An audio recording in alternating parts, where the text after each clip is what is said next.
Dober dan. Pozdravljeni, danes na malo drugačni pravljici z ustvarjalnico.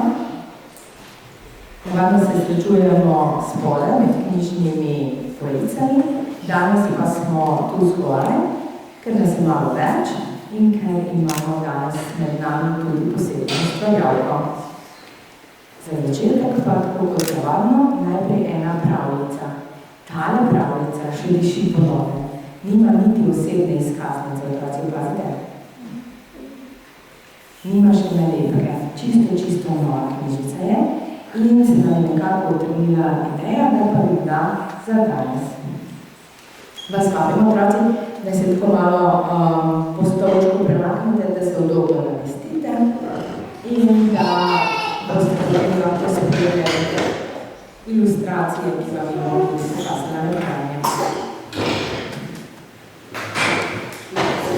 Avtorica besedila je Mojceja Pamine. Naslov pravljice je Lisica in trnova vejica.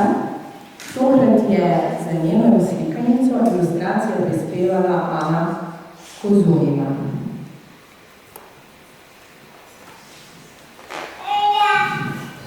Kje se dogaja pravljica? Kar glasno vidim. V gozdu, v vasi, v zavetju bukovega gozdička so vsak v svoji hišnici živeli katere živali. Poskusite pogledati in mi pomagati najti.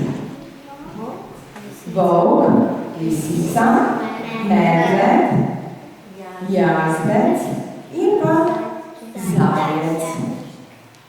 Med njimi je bivala tudi veverica. Na svojih vrtičkih so pridelovali različno zelenjavo, sadje in gobe.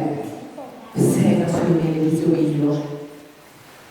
Potem pa se je nekega dne začelo primanjkovanje tega in onega. Nekdo je odnašal njihovo hrano, zato so začele obtoževati drugo. Poglejte, prazen lonec, prazna skleda. Nekdo mi je ukradel lonec medu, je rekel medved.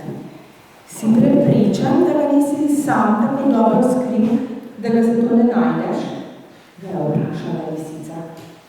Samo za hip sem ga pustil zunaj pred vrati, že ga ni bilo več, je rekel medved.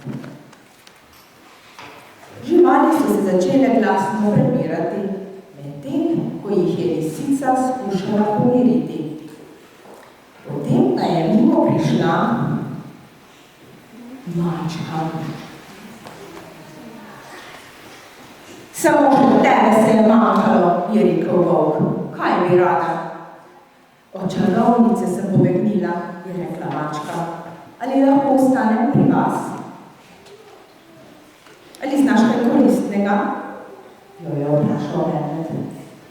Poznam odličen čarovniški trik, je rekla mačka. Kakšen trik?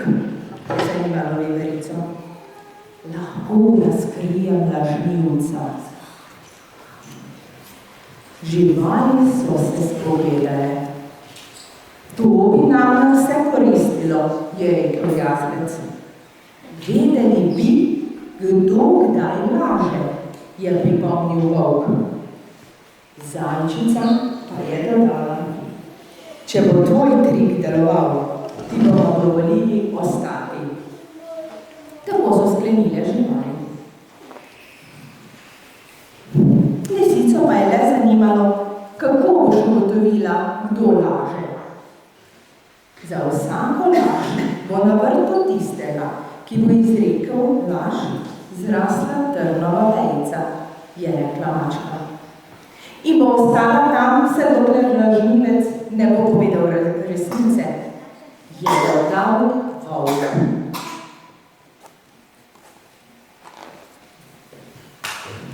Čiriba, čiriba, čiribum. Laž se v vrtu zasadi in v trn je spremeni. Čiriba, čiriba, čiribum. No, kar takoj preverimo, je predlagal.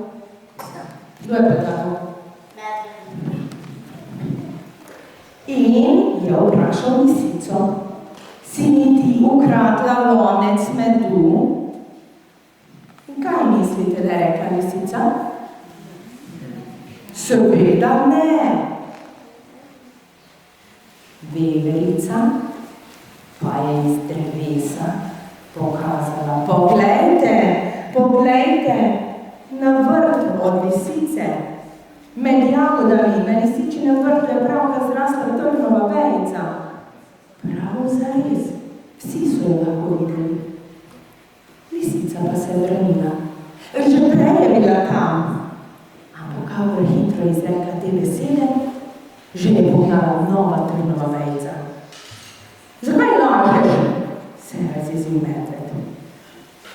Ne lažem, je vztrajala lisica. Toda nova trnova vejica na njenem vrtu je razkrila, da ne govori resnice. Medved jo je zgrabil za vrat in je ni izpustil, dokler mu ni prinesla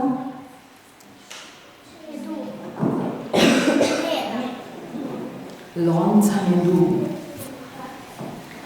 Zdaj, ko so se živali prepričale, da mačkin rog zares deluje, so se hitele opravičevati druga drugi. In poglejte, kaj se je zgodilo. Oprosti, jaz sem ti prevrnil lonček z lešniki.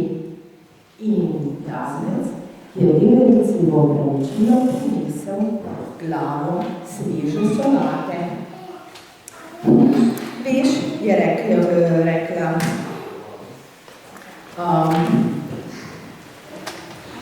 veverica, prav nič nisem ponosna na to, da sem ti lagala, kje najdeš najboljši kostanj. In upravičilo je veverica prinesla zajčici korenček. Volk pa je priznal nekaj zajčici. Veš, jaz sem ti nastavil past. Veverica se je opravičila jazbecu. Po tvoji hiški sem stikala in upravičilo sem ti prinesla nekaj lešnikov. Tako so se živali hitele opravičevati druga drugi. Govorile so resnico, da na njihovih vrtičkih ne bi zrasle trnove vejice. No, vse razen katere živali. Trnove vejice so povsem prerasle lisičin vrt. In ker živali z njim niso želele deliti pridelkov, in ni preostalo drugega, kot da je bukov gozd zapustila. Tako se je v bukovem gozdičku življenje vrnilo na stare tirnice. Živali so imele spet vsega izobilju, sem in tja je na tem ali onem vrtičku še zrasla kakšna trnova vejica, toda živali so resnico hitro razkrile. In tako so se trnovih vejic tudi znebile.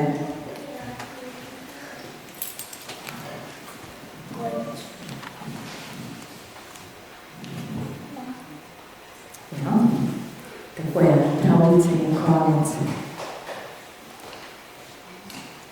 Kdo ostane v bukovem gozdičku in kdo ne? Katero žival na prvi ilustraciji ne najdemo, pa je ostala v bukovem gozdičku? Mačka. A je mačka znala kaj posebnega? Ja, prav vsaka od živali v gozdu je imela kakšno posebno lastnost in kakšno posebno sposobnost. Nekatere so znale pripravljati posebno hrano, mačka je znala z urokom odkriti resnico. Sem prepričana, da imate tudi vi vsi, majhni in veliki, zelo veliko različnih ustvarjalnih talentov.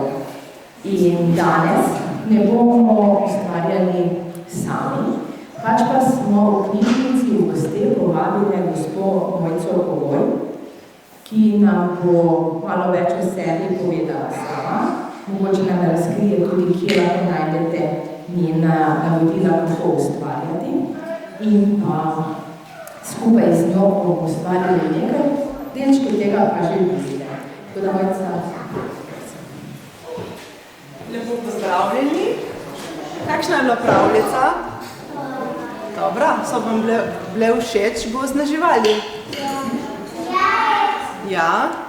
No, danes sem vam pa pripravila eno tako aktivnost, da boste sami ustvarili svojo najljubšo žival, ki nastopa v pravljici.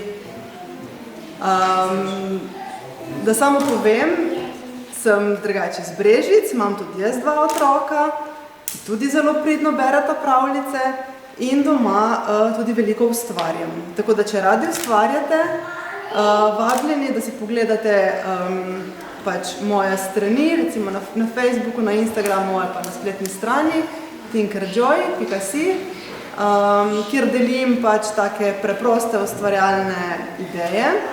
No in danes sem pripravila eno tako po pravljici, se pravi, kje se pravljica dogaja? V gozdu. Zdaj, če pa malo pogledate po mizi, iz kje pa je material, ki je na mizah? Iz gozda, ne? Kaj imamo? Imamo liste, storže, kostan, lubje in take stvari. No, danes bomo gozdne živali ustvarili iz gozdnih materialov.